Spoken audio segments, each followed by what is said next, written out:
एक नई वीडियो के साथ डिफेंस टुडे में आपका फिर से स्वागत है। आज हम लोग बात करेंगे PL-15 मिसाइल्स जो कि पाकिस्तान के द्वारा भारत के अंदर दागी गई थी। वो नियरली इंटैक्ट भारत के अंदर लैंड की थी। एक देश को उसका एक्सेस मिल रहा है। माइन स्वीपर वेसल जो हम लोग के पास अब बिल्कुल नहीं है, 44,000 करोड़ का ये पूरा प्रोजेक्ट है, उसको फिर से रिवाइव करने की बात करी जा रही है। भारत और रशिया के बीच में हाइपरसोनिक ब्रह्मोस मिसाइल जो कि ठंडे बस्ते में चली गई थी, उसके लिए फिर से बात शुरू हो गई है। पाकिस्तान की तरफ से ड्रोन और दूसरी चीजें खरीदी जा रही हैं। इन खबरों की और अन्य खबरों की अब विस्तार में बात कर लेते हैं। बात सबसे पहले करेंगे चाइनीज PL-15E मिसाइल की जो कि पाकिस्तान को दी गई थी। उनके J-10 और JF-17 के ब्लॉक 3 एयरक्राफ्ट में इसका इस्तेमाल किया जा सकता है क्योंकि इसको ऐसा रडार लगता है। पर जब भारत पाकिस्तान अभी जो छोटा सा युद्ध हुआ था, इसमें कई PL-15 मिसाइलें देखने को मिली भारत के अंदर जो कि बिल्कुल साबुत थी। उसका कोई भी वॉरहेड नहीं फटा था, वो बिल्कुल साबुत थी। और इस तरह की मिसाइल मिलते ही भारत ने इन मिसाइलों को लिया और अपने DRDO भेज दिया। ये कहा जा रहा है कि ये सारी मिसाइलें भारत की EW सूट्स जो कि हमारे एयरक्राफ्ट या हमारे जो बॉर्डर है वहाँ पर लगे हुए थे, उनको पार नहीं कर पाई और विफल होकर नीचे गिर गई। ये भी कहा जा रहा है एक Su-30 MKI के द्वारा लगभग 8 इस प्रकार की मिसाइलों को डॉज किया गया अपने मनोवर से और EW सूट के माध्यम से। तो आप समझ सकते हैं कि कितनी घटिया क्वालिटी की ये मिसाइलें हैं। पर घटिया क्वालिटी की कितनी भी मिसाइलें ये हों, पर है तो चाइना के द्वारा डेवलप की गई एक अत्याधुनिक मिसाइल। ये भले ही भारत के खिलाफ काम ना कर पाई हो, पर इनमें कुछ ना कुछ कैपेबिलिटी तो होगी।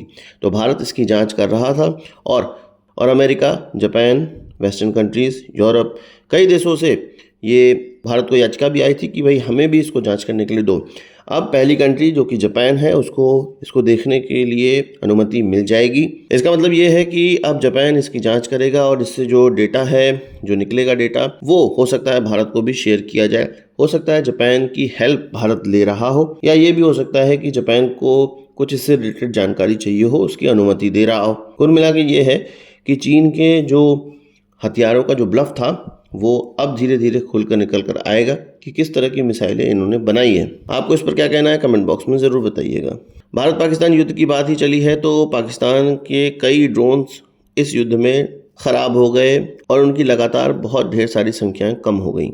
पाकिस्तान के द्वारा अब इसकी शॉपिंग की जा रही है। ये कहा जा रहा है कि लगभग 30 विंगलूंग अटैक ड्रोन्स पाकिस्तान चीन से खरीदने जा रहा है और साथ ही साथ चीन के ग्राउंड बेस्ड लॉन्चर भी वो खरीदेगा। इस चीज़ का प्रोक्योरमेंट फिर से चीन के द्वारा कर्ज के तौर पे पाकिस्तान को दिया जाएगा। और आप जानते हैं कि जब चीन कर्ज चढ़ाता है तो लैंड ग्रैब करता है, उस कंट्री को पूरा ग्रैब कर देता है।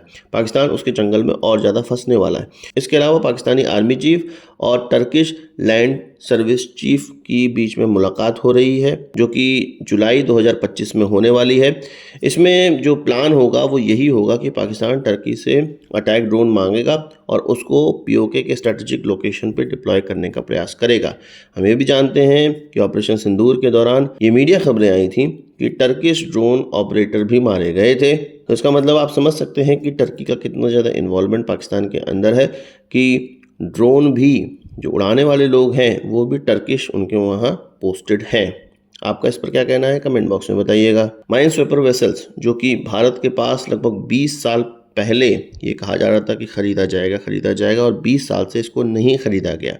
अब डिफेंस एक्विजिशन काउंसिल की मीटिंग जो होने वाली है उसमें 12 इस प्रकार के वेसल्स के कंस्ट्रक्शन पर बात की जाएगी। RFP जारी किया जाएगा और इसको बनने में इसकी जो बिड सबमिट होगी और इसको बनना जो स्टार्ट होगा, ये कहा जा रहा है लगभग 7 से 8 साल लगेगा पहला इस प्रकार का वेसल रोल आउट होने में। आप जानते हैं कि माइंस को डिटेक्ट करना, उसको न्यूट्रलाइज करना इन वेसल्स का काम है। जब किसी तटवर्ती इलाके पे अटैक किया जाता है, घुसा जाता है, तो वहाँ पर दुश्मन के द्वारा कई माइंस लगाए जाते हैं जो कि अपनी सीमा की रक्षा के लिए होते हैं और इन माइंस को डिटेक्ट करके इनको ख़त्म करना बहुत ज़्यादा ज़रूरी होता है किसी पर समुद्र से अटैक लॉन्च करने के लिए। इसीलिए इस प्रकार के वेसल भारत के अंदर होने बहुत ज़्यादा आवश्यक हैं क्योंकि भारत के जो युद्ध है वो कई बार हम समंदर में भी लड़ेंगे।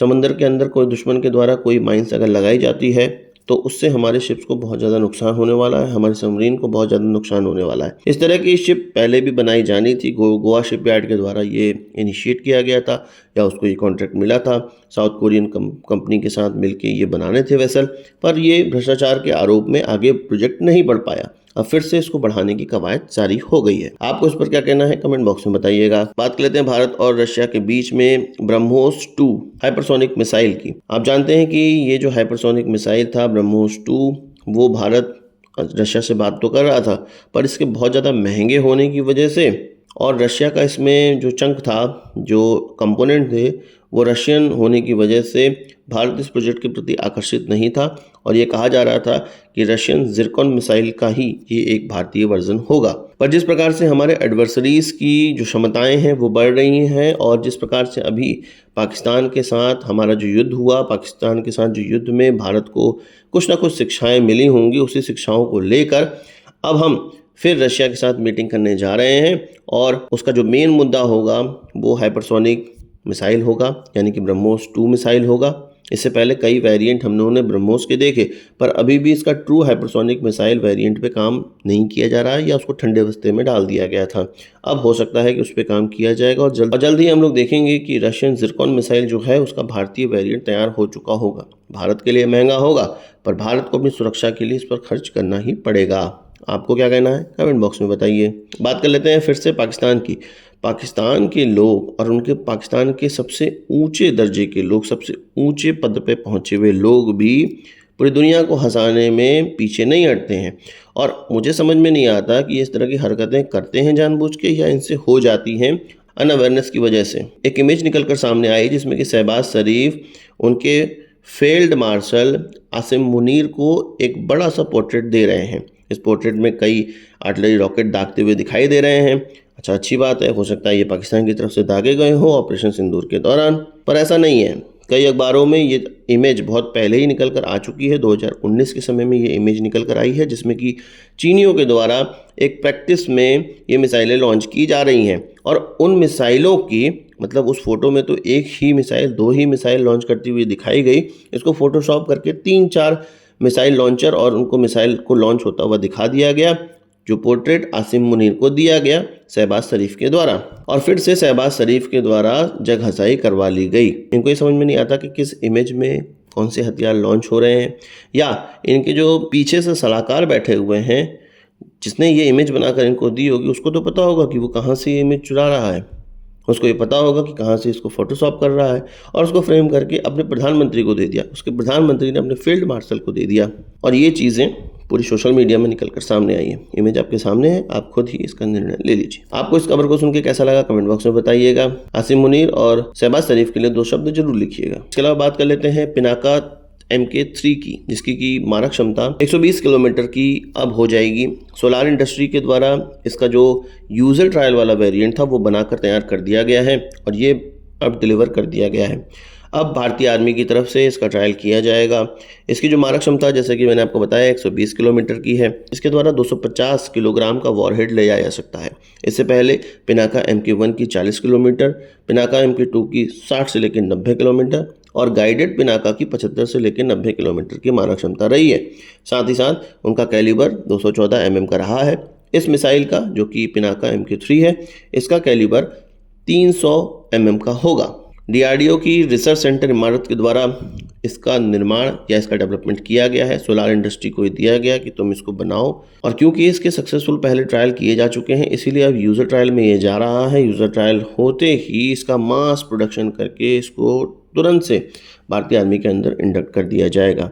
आपको ये खबर सुन के कैसा लगा कमेंट बॉक्स में ज़रूर बताइएगा। आज की इस वीडियो के लिए बस इतना ही। आशा करता हूँ कि वीडियो पसंद आया होगा। आप उसको एक बड़ा आंसर जरूर देंगे। इस वीडियो संबंधित सवाल सुझाव हो कमेंट बॉक्स में जरूर लाइएगा और यदि आपने हमारा चैनल सब्सक्राइब नहीं किया उसे भी कर लीजिए क्योंकि हम इस प्रकार की वीडियो लाते रहते हैं। नमस्कार, थैंक यू, जय हिंद।